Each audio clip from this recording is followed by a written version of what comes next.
Welcome to Guitars and Music. I hope you'll consider subscribing. I hope you'll watch some of my recent uploads. I've been trying to do some interesting new things with uploads. I worked on a tribute to the Encyclopedia of Man, Myth, and Magic. It may be one of the only tributes to an encyclopedia set ever. I don't know. But it's a great set of encyclopedias, and I sort of show my copy of the set of encyclopedias, all 24 volumes, and play some guitar to it with the great backing track by Q Jam. And I also did a tribute to Robin Trower, Take Two. There are two Robin Trower tributes on there with the same track. I decided to redo it, and if you watch one, I hope you watch Take Two. But, you know, I've enjoyed these Sunday chats. I've been trying to kind of do some different things. And I've decided that this is a good lesson in life, that sort of the things you do best are often the things that you can kind of relax and do in a comfortable way.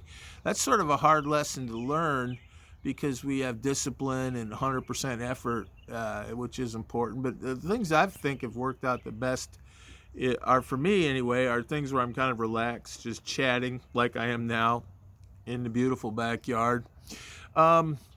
Some of the videos I've done that have gotten the most views are reviews. I mean, I've got some, and they keep getting views, you know.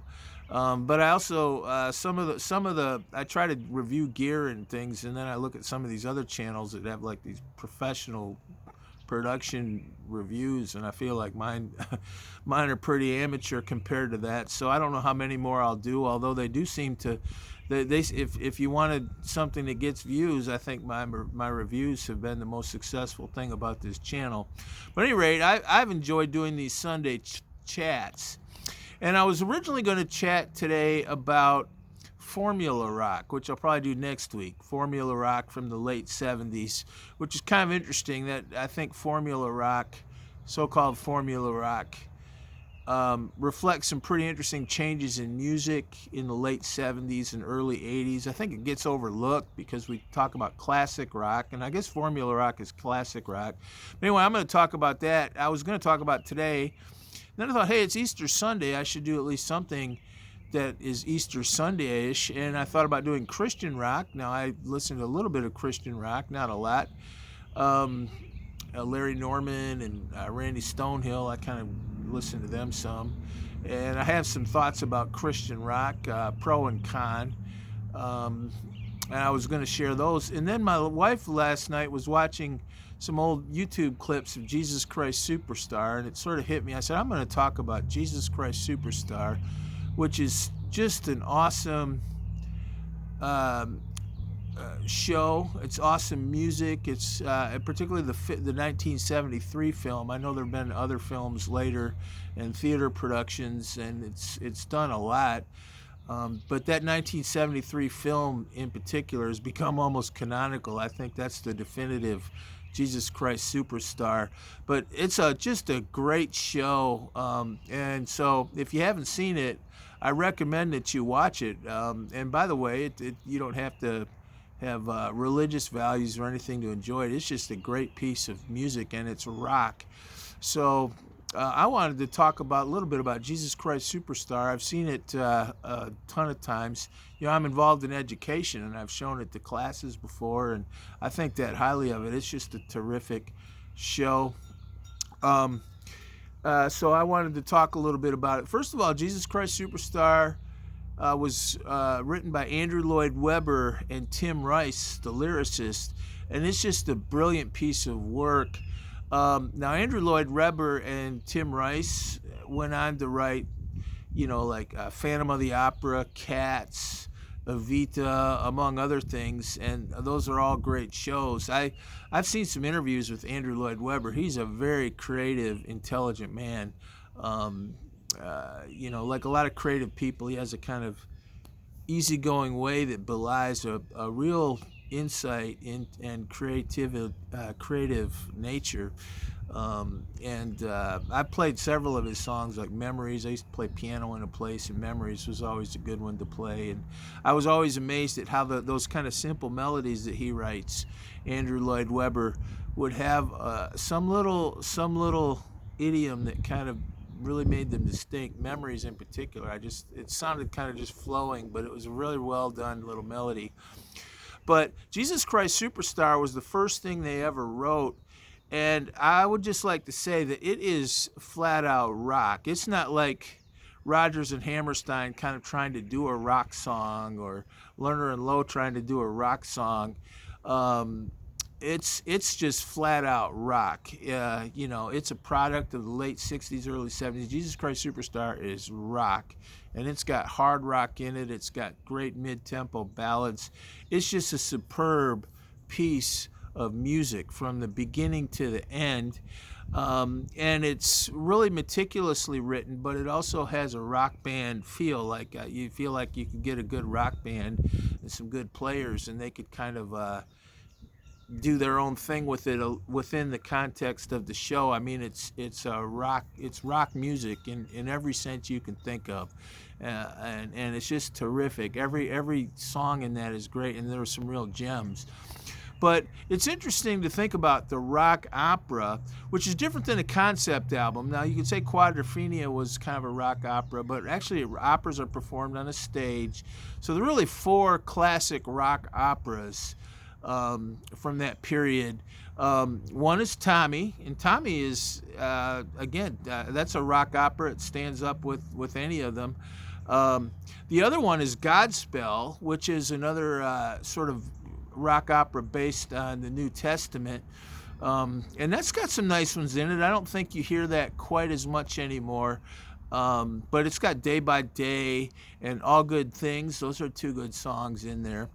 And then, of course, Hair. Now, Hair has got some great ones in it, like Easy to Be Hard, The Air, Welcome, Carbon Monoxide, just a lot of good ones.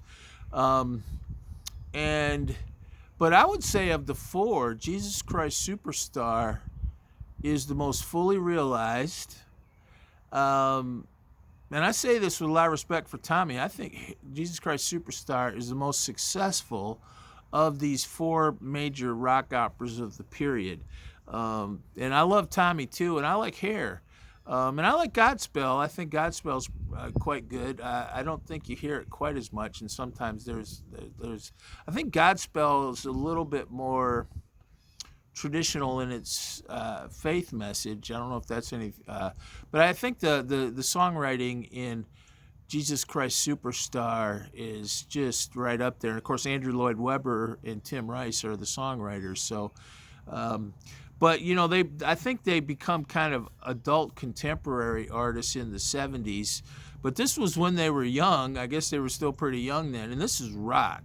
I mean, it's rock. So put away any notions you have of Andrew Lloyd Webber being kind of like Celine Dion, or nothing wrong with Celine Dion, but kind of a adult contemporary figure. This is rock, and it's just great rock. But it started out as a theater show, and I think that's pretty interesting. The Yvonne Elliman was in the theater show, and the person who sang Christ in the theater show, believe it or not, was Ian Gillan from Deep Purple, which would be great to see. I don't think there's much footage of that, although there is an album. One of the albums you always hear that was a huge seller was Ian Gillan on vocals. And then the 1973 film, I would say, is the sort of canonical, definitive version. That 1973 film, that's the one you almost always see.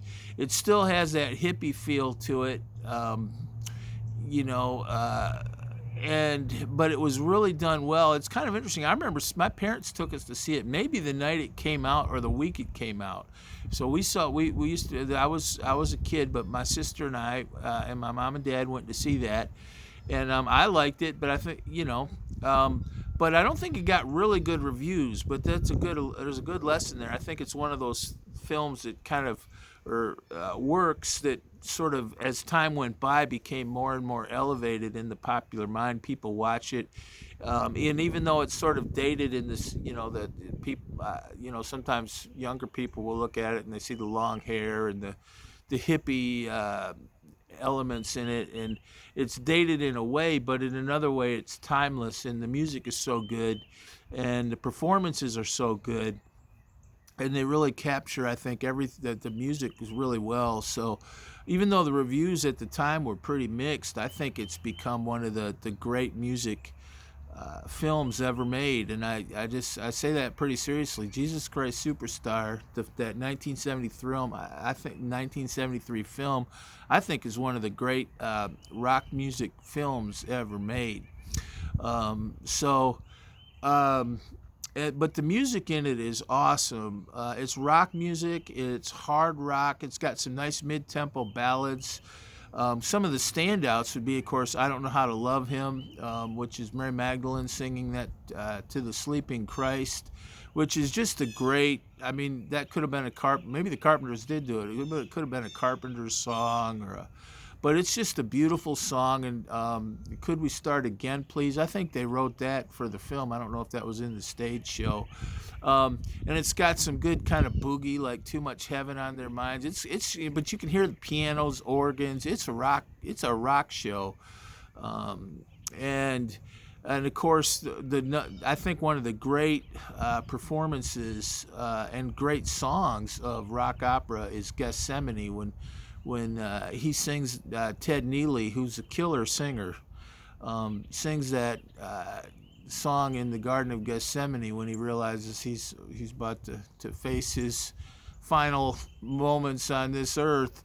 And he sings that, and I think Ted Neely, the guy who played Christ, he was one of those guys. I don't know if you're born with it or if you can learn. I've known a few people that could do it. Some that rock and roll high scream. To me, that's almost like being an athlete. Just and he's got it down. He sings just killer diller in that throughout the show. But that Gethsemane, that to me is just a classic performance.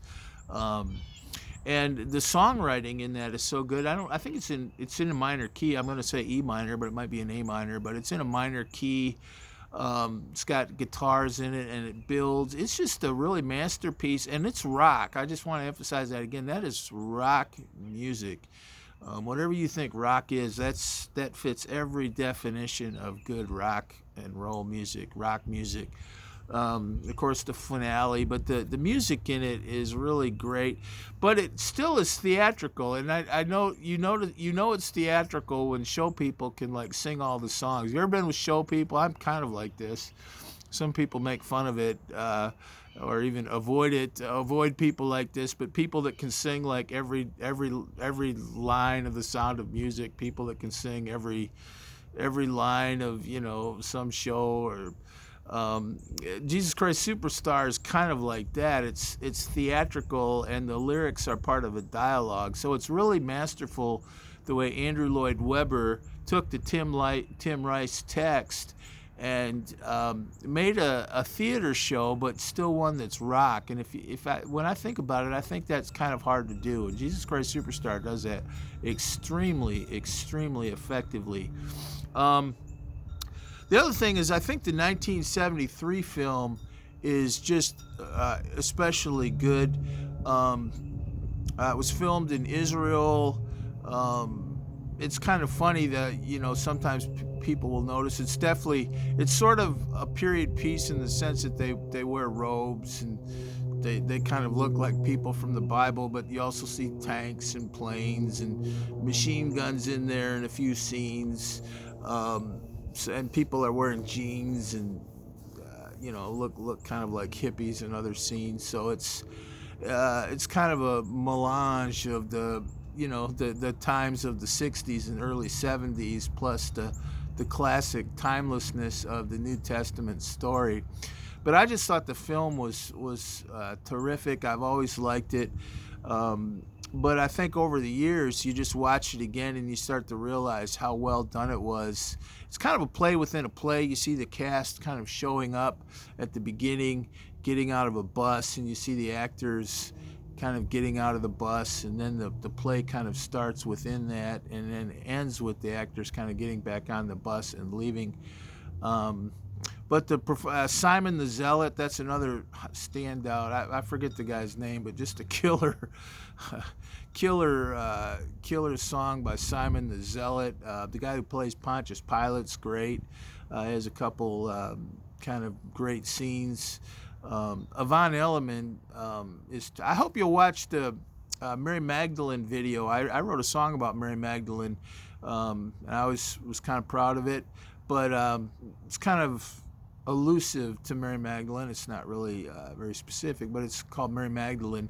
And I put a little video together on that. I show some of the actresses that have played Mary Magdalene over the decades, and you can watch it. It's in my original Song Thursday series. I hope you'll watch it. But Carl Anderson, I think he's passed away, unfortunately, but did a super job as Judas, which kind of leads me to the final point, which was the message of the film. I know the film was kind of controversial. The stage show in particular was kind of controversial, and I think in particular in the stage show, the cast kind of enjoyed. It was the very freewheeling '60s, and the cast kind of enjoyed mocking and adding kind of outrageous elements that would shock people who were raised in a traditional Christian background, which a lot of art tends to do, sometimes. And of course, Christians have, people have been making fun of Christians for the last 500 years, so Christians are, they kind of get used to it. But I think there were all kinds of jokes and kind of almost slams in the play. But when they, I've seen piss Christ, and you wouldn't do that with another religion, by the way. Or I saw an art one time menstruating Jesus. I mean, those are. But anyway, they had a lot of stuff like that along those lines in the theater. But I think when they did the film, they wanted to trim that back. And I think some of those things were just the cast kind of crazy in rehearsals, adding things. But when they filmed the movie, I think they tried to trim that back.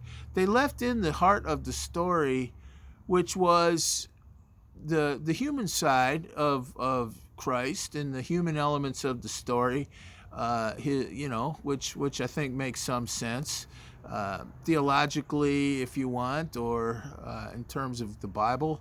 But it was a show, I think, where they had sort of a reference to the resurrection. I think they had a positive view of Christ as a great teacher and a person whose heart was full of love for people. And if you want to see that as overly humanistic, I certainly don't think that was incompatible with anybody's religious background. A couple things that were controversial in the film, and I think in the show as a whole, is the relationship between Christ and Yvonne Elliman was somewhat implied to be romantic, and I think it was more overtly romantic in the theater production.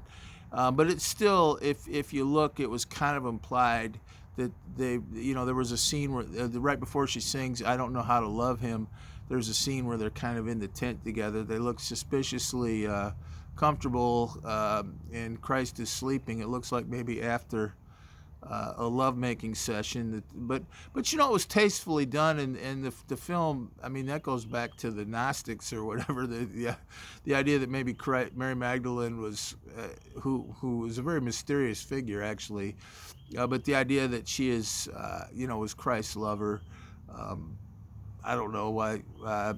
Some people might find that controversial, but she loved Christ. In the ultimately right way, and was a follower and all that. But if they had but the film kind of implies that there was a sexual relationship between them, maybe, or it's alluded to. The other interesting thing about the film is Judas, in some ways, is the star of the show. And by the way, Carl Anderson is just an awesome Judas. They cast, it was a diverse cast, which was great. Um, but they cast an African American man, Carl Anderson, as Judas, and that was good in some ways. And some people criticized it a little bit, like, why is the bad guy black? And I don't think I don't think they were trying to make a statement like that. I've seen some comments from the director. It just happens to be that Carl Anderson owned that role and just sang it killer diller. And I love, there are a couple scenes where he and Ted Neely sort of face off, especially that one in the Last Supper. They're kind of hitting high notes and kind of going head to head with one another vocally and in terms of the plot. Just awesome. So the thing about Judas that was a little bit controversial is you kind of relate to Judas. He seems a little. He's one of several people in the film that seems a little bit more political. Wants the message of Christ to take a little bit more of a worldly political turn, which I guess makes sense in terms of the Bible too. You feel kind of sorry for him at the end, and at the end he kind of comes back wearing white, so you think maybe he was redeemed or ends up and not down. You're not sure, but anyway, the Judas character is in some ways a co-star to the Christ character. Some have even said the star, but it's kind of written from the perspective of Judas. But let me tell you, that makes for a great story. It makes for a great story, and all those things come out of, I think it's Matthew. Is it Matthew that was kind of the main text that they used? It was one of the four Gospels, obviously, but I was thinking it was Matthew. I think the Godspell might be Matthew. Anyway, it's one of the four Gospels that they kind of used as their main narrative flow. But that's all in there. But Judas is not this kind of one-dimensional villain, betrayer. You get a sense of his humanity too, and the sort of the thinking and the angst that goes into what he does. And so you have, particularly with Mary Magdalene, Christ, and Judas, just very human elements to the story. Just a really, really well done performance. And I saw an interview with Tim Rice, who wrote the lyrics, and he said that he was raised, I think, in a Church of England background, and it was meant to be a Christian story. I think he used the word liberal. I don't know if he meant it in a political sense, but it was not a sort of a hidebound, Jesus saves with his blood or something treatment of the gospel. I don't know if the British have much of that anyway. I shouldn't say that, but it was an attempt to look at the Christian story and the story of Christ's life as a human, but also to tell the story in a respectful and inspiring way, which makes for great music, and I think very inspiring. I think at the end they in the film they kind of did something with the resurrection that I found very tasteful. It's meaningful. It's kind of mysterious, but I felt that it was a call to reflect upon how we can all make ourselves better, and the eternal message of the story, which I think is one of the ultimate points of the Easter message too. Really, the eternal values that we're left with that can inspire us all. So I think Jesus Christ Superstar is just one of the great pieces of rock opera, and it's rock. It is rock. It's great music. It's got some great guitar in it, by the way. You don't have a lot of big, Hendrix-style solos, but that are extended, but you definitely have rock guitar in there, which is nice. And I don't know who played it, but it's really well done. So I just totally recommend it. If you haven't seen it, it's great. And it's Easter Sunday, and I just wanted to give a little tribute to what I think is one of the great works of Christian art, really. And, Christian art is a very cool thing. It goes back to to the earliest days of the church, and people using the arts to, as they often do in religion, to express religious values and ideas. And this is right up there. I think this is a work of Christianity and the arts, Western art, whatever term you want to use, that'll be around for many centuries. It's that good. Well, God bless you. Happy Easter. And I hope you enjoyed watching this. And we'll see you next time. I think next Sunday I'll go back to my plan and I'll do Formula Rock, which I have some thoughts about. And maybe one of these days I'll do Christian rock, which I have some thoughts about. Not entirely positive, by the way, because I like rock. And the most important thing is that it's good, I don't care if it's if the devil's playing the guitar, and he's pretty good, then the Christian I'm playing ought to be also pretty good, But I'll probably talk about that one of these days. But I wanted to say a little bit about Jesus Christ Superstar. I really enjoy the show. I have a lot of respect for the show. I would even use the word love the show. I love the show. I think it's great. And the 73 musical. There have been some later films. I always think they kind of try to do an edge to it. And they also kind of put it in different settings. Of course, it's like a Shakespeare play. You can do that in different settings. So in the late 80s, I saw a theater one that was done kind of as Miami Vice. Everybody wore the kind of Don Johnson white suits. And the disciples were kind of like Miami Vice guys, And that was pretty good. But maybe I'm a hippie at heart. I like the hippie Jesus rock vibe of Jesus Christ Superstar. And I like ultimately its message, its positive message of being nice to one another, decent, opposing injustice wherever we find it, and ultimately that the political system and in this world, there are values that will transcend that and always will transcend that, and whatever happens in this life, the values that you leave behind live forever, and that's a great lesson. And I think that's one of the lessons of Jesus Christ Superstar, and it's a sacred message, a sacred truth. Thank you. God bless you. I hope you're well. Happy Easter.